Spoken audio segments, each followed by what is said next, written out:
Why do 90% of missing persons cases go unsolved? It's a haunting statistic that leaves families in despair and communities in fear. The reasons are complex and varied, ranging from lack of evidence to insufficient resources. But behind every number is a real person, a real story, and a real family left searching for answers. Let's talk about Brandon Riera. His story is one of many, but it highlights the gaps in our system and the pain of those left behind. In October 2022, 24-year-old Brandon Riera left his family's home in Yonkers, New York, a place he had always felt safe. It was a typical day, and nothing seemed out of the ordinary. Saying he was just grabbing a sandwich, a simple everyday task that millions of people do without a second thought. He never came back. The minutes turned into hours and the hours into days. His family's worry grew with each passing moment. His phone last pinged near a bus stop on Nepperhan Avenue.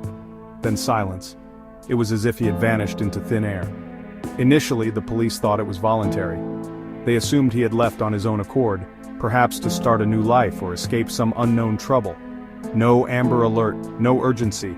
The case didn't seem to warrant immediate action and precious time was lost. But his family knew better. They knew Brandon wouldn't just leave without a word. He had no history of running away or disappearing. No money missing, no bags packed. Everything he owned was still at home, untouched. It didn't add up. Brandon had no reason to leave. Weeks passed. The family's hope began to wane, but they never stopped searching. Security footage showed a blurry figure, possibly Brandon, entering a dark SUV that night. It was the only lead they had. No clear plates, no witnesses, no suspects. The trail went cold, and the family was left in the dark.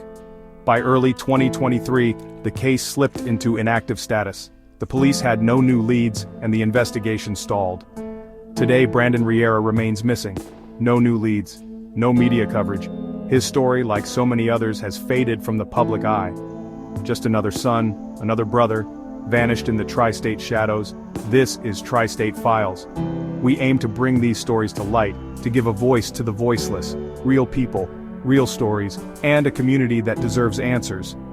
The community held vigils, hoping to keep Brandon's memory alive. They lit candles, shared stories, and prayed for his safe return. Despite the odds, the family and a few dedicated detectives continue to revisit the case, hoping for a breakthrough. The search for Brandon Riera is far from over. In the shadows of the tri-state area, his story remains a beacon for those who refuse to give up.